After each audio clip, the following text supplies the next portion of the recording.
Hey my listeners, कैसे हैं आप लोग। आ चुकी है आप लोगों के लिए सोल टू डबल बॉस का न्यू एपिसोड। तो चलिए शुरू करते हैं इसे। अब तक की कहानी में आप लोगों ने सुन लिया था कि आहान और श्रीजल जो कि तुरंत ही मेंशन की तरफ निकल जाते हैं जैसे ही आहान को यशवीर का कॉल आया था। वहीं श्रीजल जो काफ़ी ज़्यादा खुश थी क्योंकि वो अब आहान से बच चुकी थी और आहान के गंदे इरादों से भी। वहीं अब गाड़ी में आहान और श्रीजल एक साथ बैठे हुए थे। जैसे ही आहान गाड़ी की स्पीड को तेज़ बढ़ाते हैं, श्रीजल अपने हाथ को डायरेक्टली आहान के हाथ पर रखती है और उनके वेन्स पर अपनी नेल्स को चुभाने लगती है। आहान जो उसके हाथ की तरफ देखते हुए कहते हैं, अब ये क्या कर रही हो। श्रीजल जहान की तरफ देखते हुए कहती है, मुझे डर लग रहा है। आहान जो कहते हैं, डर लग रहा है तो मेरी बाहों में आ जाओ, ऐसे नेल्स क्यों चुभा रही हो। आहान की बात सुनकर श्रीजल जो कहती है, आप इतना भी दर्द बर्दाश्त नहीं कर सकते। आहान जो कहते हैं, बहुत दर्द बर्दाश्त कर सकता हूँ मैं, पर इस तरह से तुम अपने नेल्स चुभा रही हो तो मुझे भी मन कर रहा है कि मैं भी तुम्हें हर्ट करूँ। श्रीजल जी कहती है, चुपचाप से गाड़ी चलाइए। इससे बात क्या थी, अचानक से आना हो गया। आहान जो कहते हैं, यार कितना कुछ प्लान किया था आज के लिए, लेकिन लाइफ जो है ना कभी भी मेरे हिसाब से चलती ही नहीं है। श्रीजल जहान को सांत्वना देते हुए कहती है, कोई बात नहीं कोई बात नहीं, कभी कभी लाइफ मेरे हिसाब से भी चल जाती है तो अच्छी बात है, मैं तो बहुत खुश हूँ। आहान जो कहते हैं, ज़्यादा देर तक खुश नहीं रह पाओगे तुम। श्रीजल जो कहती है, इस तरह की बातें क्यों कर रहे हैं, मैं हमेशा इसी तरह खुश रहूँगी। आहान जो कहते हैं, पता नहीं क्यों मुझे लग नहीं रहा कि तुम ज़्यादा देर तक खुश रहने वाली हो। धीरे धीरे ऐसी बातें करते करते अब उनके डैड का भी मेंशन आ जाता है। आहान की स्पीड काफ़ी तेज़ थी जिसकी वजह से उन लोगों को ज़्यादा टाइम नहीं लगा था वहाँ पर पहुँचने के लिए। वो तुरंत ही श्रीजल को कहते हैं, जाओ तुम। श्रीजल जो कहते हैं, आप नहीं चल रहे। आहान जो कहते हैं, मैं थोड़ी देर बाद आऊँगा, जाओ। और हाँ, श्रीजल जो आहान की तरफ देखते हुए कहती है, अब क्या हुआ। आहान जो थोड़ा उसके करीब आकर के उसके होंठों के पास आते हुए कहते हैं, सुनो। श्रीजल जो कहती है, क्या हुआ। आहान जो से कहते हैं, तुम बहुत सुंदर लग रहे हो, सो मेक श्योर कि तुम किसी को देखना नहीं और किसी से बात तो बिल्कुल मत करना। श्रीजल जो कहती है, उफ आपकी जेलसी, नहीं करूँगी किसी से बात, ठीक है। और ये बोल करके वो जैसे ही बाहर निकलती उससे पहले ही आहान उसके बालों को धीरे से पकड़ करके अपनी तरफ करते हुए कहते हैं, मैडम। श्रीजल जहान की तरफ देखते हुए कहती है, हाँ क्या कर रहे हैं। आहान जो कहते हैं, ऐसे ही जा रही हो, एक प्यारी सी किसी तो दे दो। आहान की बात सुनकर श्रीजल जो कहती है, आप तो अभी बहुत ज़्यादा टेंशनाइज लग रहे थे। आहान जो कहते हैं, पता नहीं दोबारा बंदा तुमसे मिलेगा या नहीं। जैसे ही आहान ये बोलते हैं, श्रीजल एकदम से आहान के होठों पर हाथ रखते हुए कहती है, कैसी बातें कर रहे हैं आप, कहाँ जा रहे हैं। आहान जो कहते हैं, मजाक कर रहा था यार, लेकिन फिर भी कब आखिरी सफ़र होगा पता नहीं होता ना, इसीलिए किस कर दो। श्रीजल जो एकदम से आहान की बात को सुन करके परेशान होने लगती है और आहान से कहती है, आप जल्दी वापस आएगा प्लीज़। आहान जो कहते हैं, ओहो तो रहा नहीं जाएगा मेरे बिना।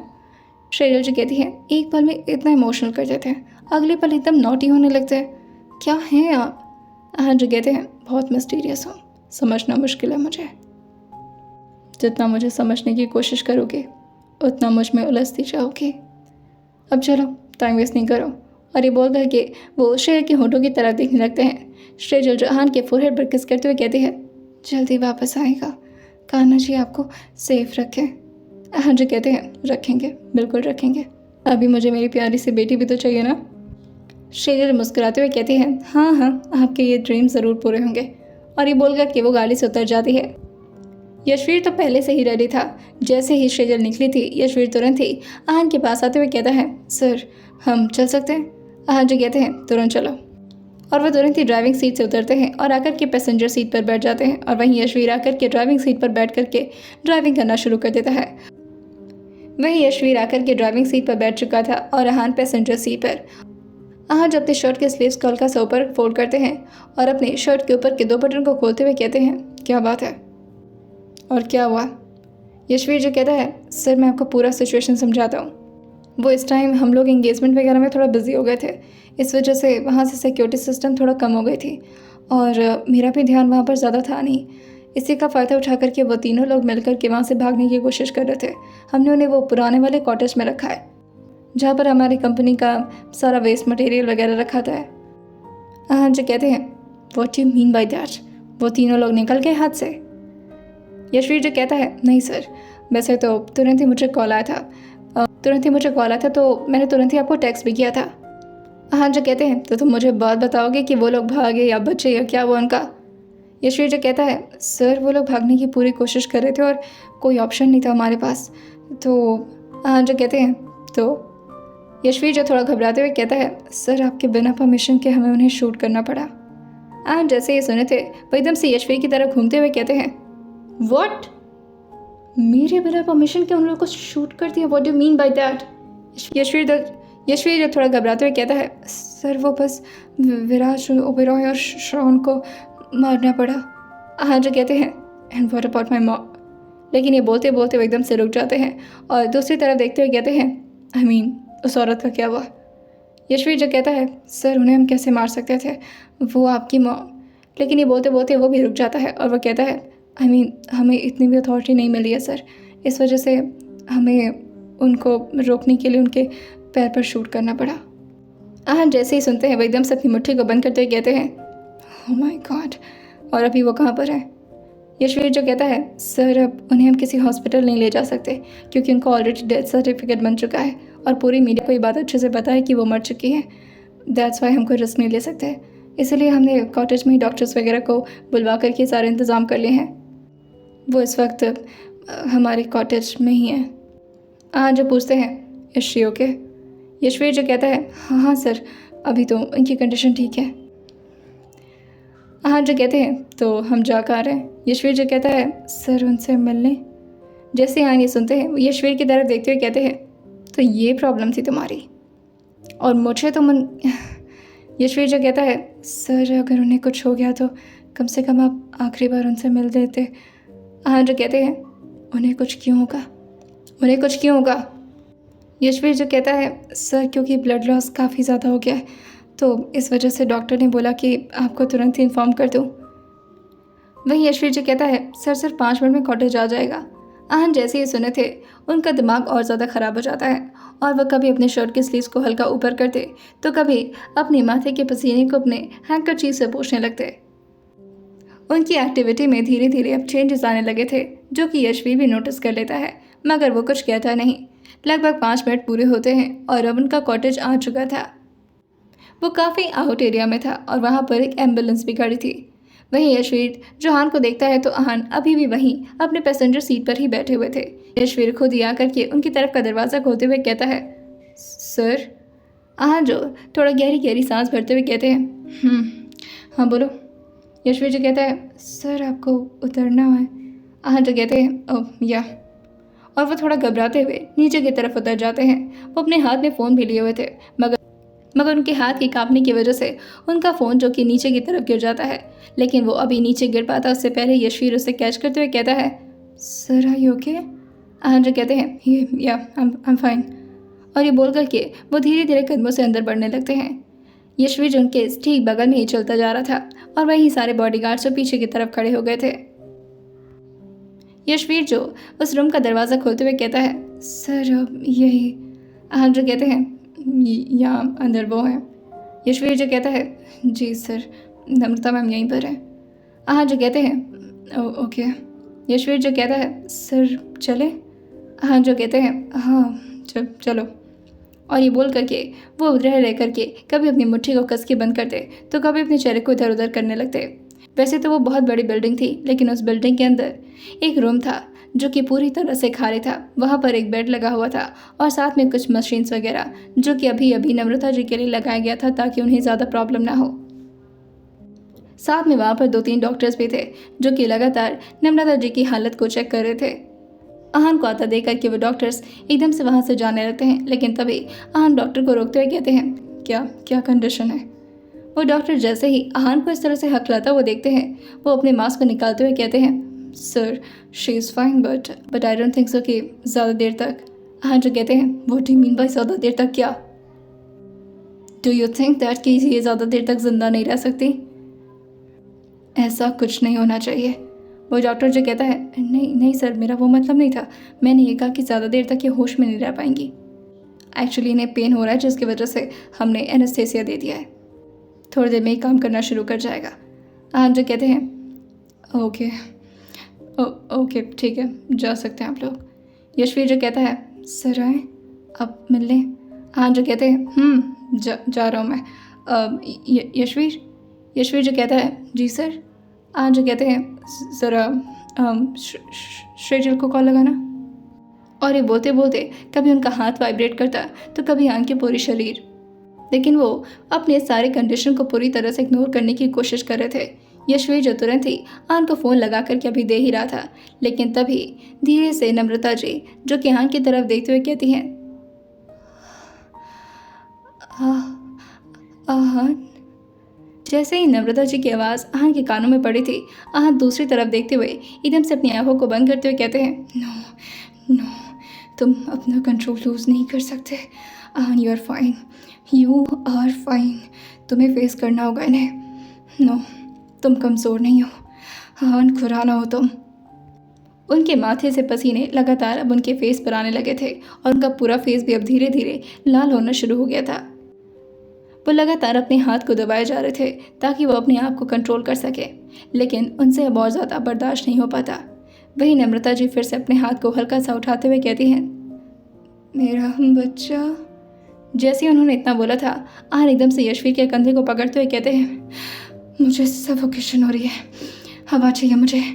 यशवीर जैसे ही आहान की हालत को बिगड़ता हुआ देखता है, वो तुरंत ही फ़ोन को साइड में रख करके आहान को पकड़ते हुए कहता है, सर यू ओके?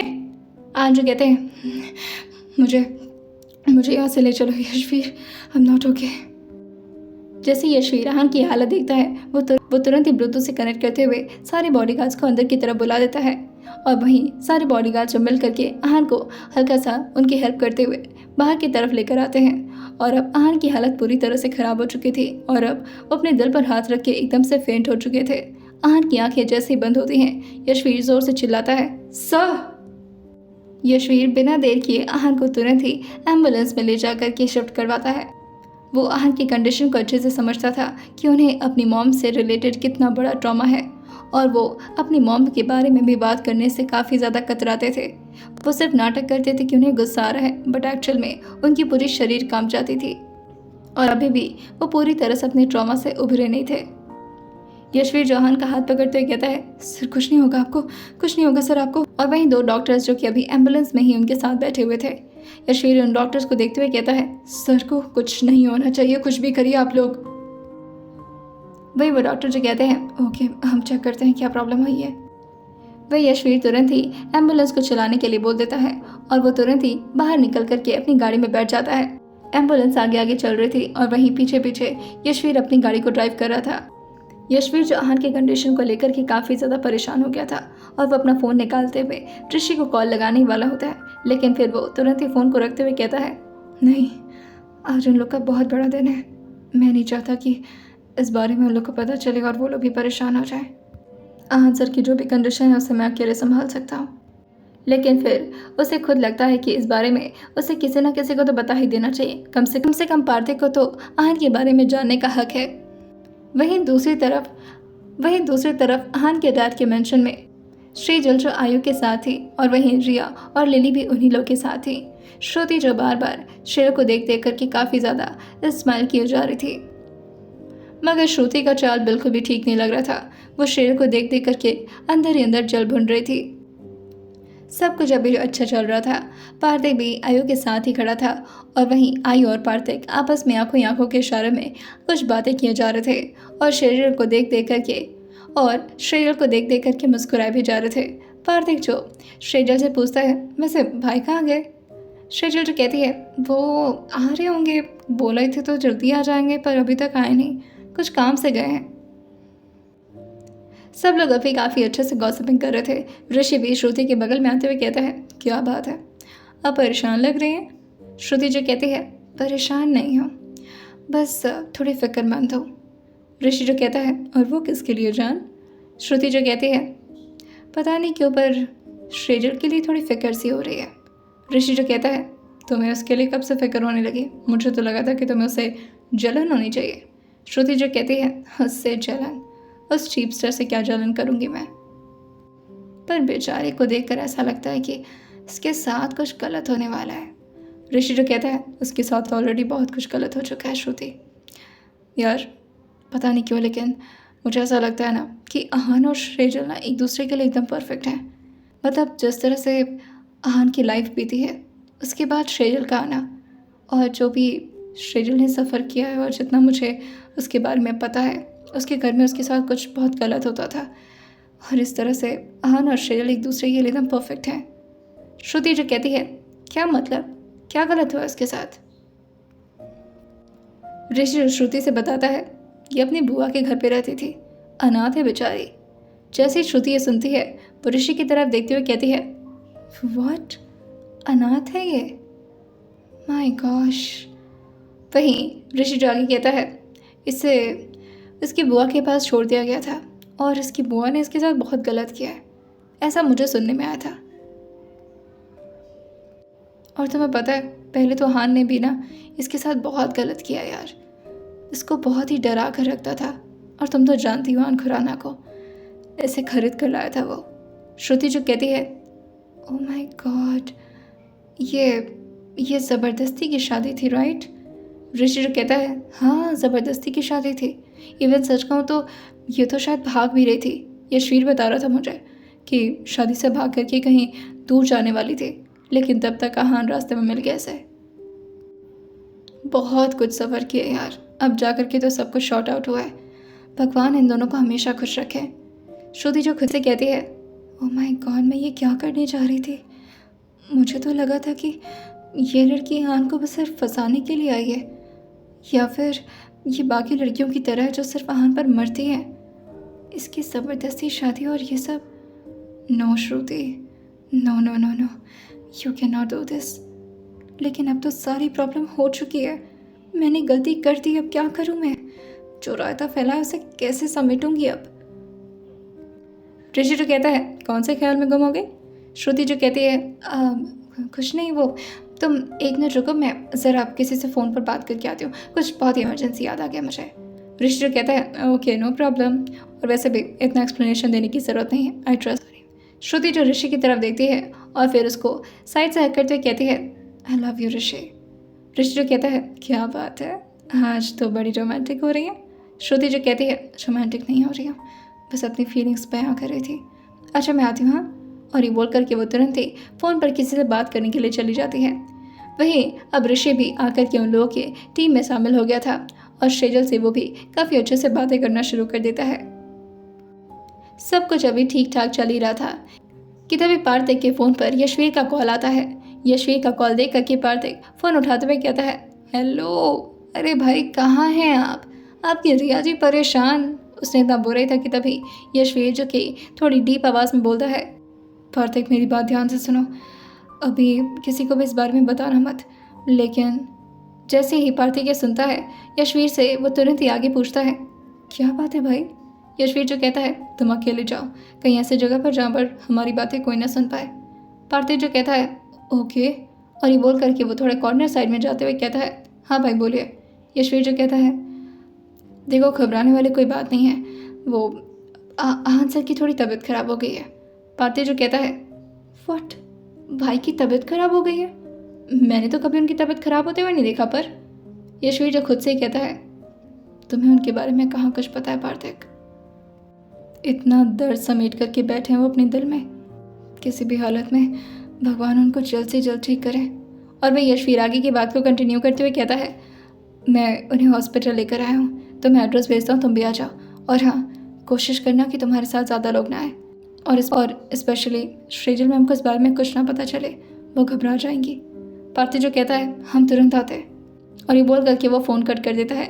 यशवीर जो खुद से कहता है, वैसे तो मुझे अच्छे से पता है कि सर आपको इस वक्त सिर्फ श्रेजल मैम की ज़रूरत है, बट स्टिल मैं उन्हें इस बारे में नहीं बता सकता, वो परेशान हो जाएंगी।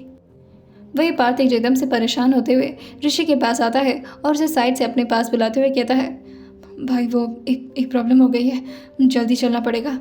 ऋषि जो कहता है, क्या हो गया पार्थिक, सब ठीक तो है? पार्थिक जो कहता है, भाई कुछ ठीक नहीं है, वो आहान भाई की तबीयत खराब हो गई, वो हॉस्पिटल में एडमिट है। यशवीर भाई ने तो बोला है कि ज़्यादा क्रिटिकल कंडीशन नहीं है, पर मुझे डर लग रहा है। ऋषि जो कहता है, तो फिर वेट क्या कर रहा है, चल जल्दी। और हाँ, अब लड़कियों को इस बारे में नहीं पता चलना चाहिए, स्पेशली श्रेजल को। पार्थिक जो कहता है, हाँ भाई हम उन्हें कुछ नहीं बताएंगे, बोल देंगे कि कुछ इमरजेंसी है। ऋषि जो कहता है, तू जल्दी से गाड़ी निकाल, मैं आता हूँ। और वहीं वो माहिर से कहता है, इधर आ। माहिर जो कहता है, क्या हो गया यार, मुझे अपनी लिली के साथ तो रहने दे, इसी वाला है। ऋषि जो माहिर को समझाते हुए कहता है, सारी लड़कियों को संभालना तेरा काम है, और हाँ, किसी को भी इस बारे में पता नहीं चलना चाहिए कि हम कहाँ जा रहे हैं। देख माहिर, कुछ ज़रूरी काम है हमें। माहिर जो कहता है, अरे कौन सा ज़रूरी काम हो गया, वो भी इंगेजमेंट के दिन। माहिर की बात सुनकर के ऋषि जो कहता है, आहान से रिलेटेड है, ट्राई टू अंडरस्टैंड। माहिर जैसे ही सुनता है वो ऋषि से कहता है, क्या हुआ आहान को, इज ही ओके? ऋषि जो कहता है, नहीं वो ठीक नहीं है, हॉस्पिटल में है। माहिर जो कहता है, भाई मुझे भी चलना है फिर। ऋषि जो कहता है, अगर सब लोग उसी के पास चले जाएंगे तो फिर यहाँ पर चीज़ों को कौन संभालेगा? तुझे तो पता है कि धर्म अंकल की भी तबीयत खराब है, ऊपर से श्रेजल भाभी को तो तुझे जानता ही है कितनी ज़्यादा मासूम है वो, छोटी छोटी बातों पर घबरा जाया करती हैं। मेक श्योर कि तो संभाल ले, और हाँ इस बारे में सिर्फ श्रुति को बताना, वो थोड़ी मैच्योर है, वो समझ जाएगी। माहिर जो कहता है, ठीक है पर आराम से। हाँ। वहीं श्रेजल जो इस तरह से पार्थिव और ऋषि को जल्दी जल्दी वहाँ से जाता हुआ देखती है तो तुरंत ही ऋषि के सामने आते हुए कहती है, क्या हुआ, सब ठीक तो है, आप लोग कहाँ जा रहे हैं? और फिर यहाँ पर सब लोग को छोड़ कर के आप लोग? ऋषि जो कहता है, वो भाभी वो बस थोड़ी देर का काम है, आते हैं। और ये बोल करके बस वो श्रेजल की बात को ऑलमोस्ट इग्नोर करते हुए वहाँ से तुरंत ही निकल जाता है। श्रेजल के दिल में एक अलग सी घबराहट महसूस होने लगी थी और पता नहीं क्यों उसे ऐसा महसूस हो रहा था कि कुछ भी ठीक नहीं है। श्रेजल जो इधर उधर देखते हुए कहती है, किससे पूछूं क्या हो गया, कि तभी वो माहिर के पास आते हुए कहती है, सुनिए माहिर जी। माहिर जी कहता है, हाँ भाभी बोलिए। श्रेजल जो पूछते हैं, ये ऋषि और पार्थिव जी कहाँ गए, अचानक से गए, पता भी नहीं चल रहा, और फिर मैं आहान जी का भी फ़ोन मिला रही हूँ, उनका भी फ़ोन नहीं लग रहा। माहिर जी कहता है, भाभी आप एक बार और मिला करके देखो, मिल जाएगा, आप परेशान मत हो, मुझे थोड़ा काम है श्रुति से तो मैं आता हूँ। श्रेजल जो माहिर के सामने आते हुए कहती है, कुछ छुपा रहे हैं क्या आप लोग मुझसे, बताइए ना, क्या सब ठीक तो है ना, आपके पसीने क्यों छूट रहे हैं? माहिर जो कहता है, पसीने नहीं है भाभी, वो बस ऐसे ही। और ये बोल करके वो जल्दी से अपने फोरहेड के पसीने को पोंछते हुए कहता है, गर्मी तो है ही, आप जानती हैं। श्रेजल जो कहती है, नहीं आप सब मुझसे कुछ झूठ बोल रहे हैं, कुछ छुपाने की कोशिश कर रहे हैं क्या? माहिर जो कहता है, भाभी कोई बात नहीं, आप परेशान मत होइए, और फ़ोन उठा लेगा हान, उसके साथ यशवीर भी होगा ना? श्रेजल जो कहती है, हाँ वो तो थे, मैंने देखा उनको जाते हुए उनके साथ, ठीक है शायद मैं ही ज़्यादा सोच रही हूँ। माहिर जो कहता है, हाँ भाभी आप परेशान मत होइए। और वह तुरंत ही श्रुति के पास आते हुए कहता है, श्रुति। वही श्रुति किसी के साथ बात करने में बिजी थी, या यूँ कह लें कि किसी के साथ बहस करने में बिजी थी, वो किसी को कुछ कन्विंस कर रही थी। अचानक से पीछे माहिर का हाथ पड़ते ही श्रुति एकदम से घबराते हुए कहती है, हाँ। माहिर जो कहता है, रिलैक्स मैं हूँ, सुनो कुछ इमरजेंसी वाली बात करनी है तो तुरंत ही फ़ोन रखो। श्रुति जो फ़ोन काटते हुए कहती है, ऐसे किसी के प्राइवेसी में बीच में नहीं आना चाहिए माहिर, इट्स वेरी बैड मैनर। माहिर जो कहता है, आहान की तबीयत खराब है। श्रुति जो कहती है, व्हाट? माहिर जो कहता है, आहान की तबीयत खराब है, वो हॉस्पिटल में एडमिट। लेकिन तभी श्रुति जो कहती है, श्रेजल। माहिर जैसे ही पीछे की तरफ देखता है वो अपने सर पर मारते हुए कहता है, नो शिट। श्रेजल जो रोते हुए माहिर के पास आते हुए कहती है, आपने झूठ बोला ना मुझसे, क्या हुआ उन्हें, और हॉस्पिटल में एडमिट है वो, मुझे भी जाना हॉस्पिटल। माहिर जो कहता है, भाभी आप समझने की कोशिश करो, आपको नहीं ले जा सकते वहाँ पर। श्रेजल जो माहिर से रिक्वेस्ट करते हुए कहती है, ऐसा मत करिए प्लीज़, मुझे जाना है। श्रुति जो इस तरह से श्रेजल को रोता हुआ देख करके उसे साइड साइड करते हुए कहती है, परेशान मत हो, मैं लेकर चलती हूँ तुम्हें। और वहीं वो माहिर से कहती है, एड्रेस दो मुझे। माहिर जो कहता है, पर मैं नहीं बता सकता, ऋषि ने मना किया है। श्रुति जो कहती है, मैंने कहा ना। माहिर जो कहता है, अच्छा ठीक है, और वो लोकेशन उसके फ़ोन पर सेंड कर देता है जहाँ पर इस वक्त आहान एडमिट थे। श्रुति के साथ श्रेजल जो कि बाहर चलने लगती है। वही श्रुति जो शेर का हाथ पकड़कर उसे अपने साथ ले जाते हुए कहती है, परेशान मत हो, मैं लेकर चलती हूँ तुम्हें आहान के पास। श्रेजल जो श्रुति को देखते हुए कहती है, क्या हुआ होगा उन्हें? श्रुति जो कहती है, अरे कुछ खास नहीं हुआ होगा, बस ऐसे ही, तुम परेशान मत हो, चल रहे ना हम। वही श्रुति जल्दी जल्दी कार को ड्राइव करते हुए उसी लोकेशन पर जाने लगती है। श्रेजल जो अपने माथे के पसीने को पोंछते हुए कहती है, मुझे बहुत डर लग रहा है, पता नहीं क्यों आज अनाप शनाप से बातें भी कर रहे थे। श्रुति जो श्रेजल से पूछती है, कैसी बातें कर रहा था? श्रेजल घबराते हुए कहती है, पता नहीं, बोल रहे थे कि आखिरी सफ़र होगा, या फिर पता नहीं मिलेंगे या नहीं मिलेंगे, ऐसी अनाप शनाप बातें कर रहे थे वो। श्रुति जो कहती है, अरे वो बस ऐसे ही बोल दिया होगा, जस्ट अ कोइंसिडेंस। और फिर वो उसके हाथ पर अपने हाथ को सहलाते हुए कहती है, परेशान नहीं हो श्रेजल। वही श्रुति के फ़ोन पर किसी का कॉल आने लगता है। श्रुति जो फ्रस्ट्रेट होते हुए कहती है, ओह गॉड, मैं क्या करूँ इसका। और वह एक बार शेर की तरफ देखती है और फिर खुद से कहती है, मैं दुनिया की सबसे बड़ी बेवकूफ़ लड़की हूँ जो जलन में आकर के ये सब कुछ करने लगी। और फिर वह एक बार दोबारा से शेर की तरफ देखते हुए कहती है, इस मासूम के साथ मैं गलत कैसे कर सकती थी। मैं भी ना इतनी बुरी तो नहीं थी, मैं ऐसी कब बन गई। श्रुति जैसे उस नंबर को देखी थी वो एकदम से घबराते हुए कहती है, अब इसका क्या करूँ मैं, कहीं ऐसा तो नहीं कि मेरे लोकेशन को ट्रेस कर रहा है ये। नहीं नहीं नहीं, अगर इसे पता चल गया कि मैं इस वक्त श्रेजल के साथ हूँ तब तो गई काम से। फ़ोन नहीं उठा सकती, रहने दो। श्रेजल बार बार फ़ोन को बजता हुआ देखती है तो वो श्रुति से कहती है, हो सकता हो हॉस्पिटल से किसी का फ़ोन हो, एक बार उठाकर चेक कर लीजिए ना। श्रुति जो कहती है, नहीं नहीं नहीं, ये फ़ोन रिसीव करने वाला बिल्कुल भी नहीं है। श्रेजल जो कहती है, कहीं आप मेरी वजह से तो नहीं रिसीव नहीं कर रही, मैं कर लेती हूँ। और ये बोल करके श्रेजल जैसे ही फ़ोन को उठाती है श्रुति एकदम से उसके हाथ से फ़ोन छीनते हुए कहती है, मरना है क्या तुम्हें। और ये बोल कर ये फिर से वो फ़ोन को सामने डैशबोर्ड पर रखते हुए कहती है, तुम चुपचाप से बस भगवान से प्रे करो और आहन के लिए ज़्यादा परेशान होने की ज़रूरत नहीं, वो ठीक हो जाएगा। श्रेजल जो कहती है, हाँ हाँ ठीक है, मैं भगवान से तो प्रे कर ही रही हूँ, बस आप जल्दी चलिए। श्रुति जो कहती है, मैं भी फुल स्पीड में तो कार चला रही हूँ, किसी भी हालत में बस हम हॉस्पिटल पहुँच जाए, कहीं रास्ते में से नहीं। जैसे तैसे करके अब श्रुति की भी हार्ट बीट बहुत ज़ोर से बढ़ चुकी थी और वहीं श्रेजल की हालत तो वैसे ही ख़राब थी।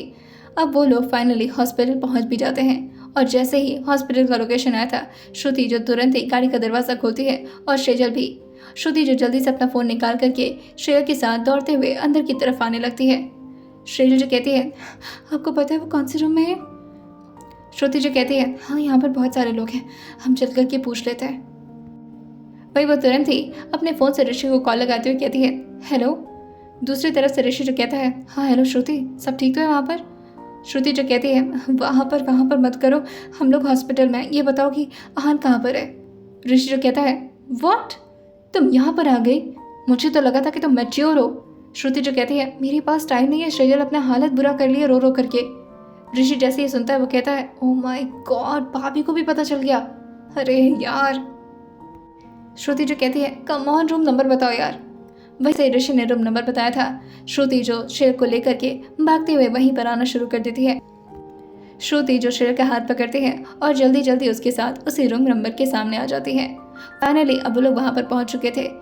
श्रेजल जो तेज रफ्तार से उस रूम के दरवाजे पर आकर के हल्का सा अपने हाथ को पीटते हुए कहती है, मुझे अंदर जाना है। ऋषि जो तुरंत ही शेर को पीछे करते हुए कहता है, नहीं अभी डॉक्टर उसकी ट्रीटमेंट कर रहा है, अभी आप अंदर नहीं जा सकती। श्रेजल जो भगवान से प्रार्थना करते हुए कहती है, नहीं नहीं नहीं भगवान जी, प्लीज़ प्लीज़ जो भी हो मुझे हो जाए पर उन्हें कुछ ना हो। और ये बोल करके वो रोते हुए जाकर के दीवार से टिक जाती है। वही श्रुति जो उसकी हालत को देखते हुए कहती है, सच में ये दोनों एक दूसरे के लिए परफेक्ट हैं, मैं ही बीच में जाकर के टांग अड़ाने की कोशिश कर रही थी। और फिर वो श्रेजल की तरफ देखते हुए कहती है, आई एम सो सॉरी यार, वो तो अच्छे टाइम पर ऋषि ने मेरी आंखें खोल दी, वरना मैं तुम्हारे साथ कितना गलत करने वाली थी। और तभी वो अपने फ़ोन को देखने लगती है। उसके फ़ोन पर फिर से उसी नंबर से कॉल आने लगा था। आइए जानते हैं आखिर ये किसका कॉल था और आखिर क्या प्लान कर दिया था श्रुति ने। क्या वो श्रेजल को भारी पड़ सकता है और कब ठीक होंगे आहन? आइए जानते हैं इन सब को अगले एपिसोड में और सुनते रहिए सोल्जर डबल बॉस सिर्फ और सिर्फ स्टोरी विद सौम्या के साथ।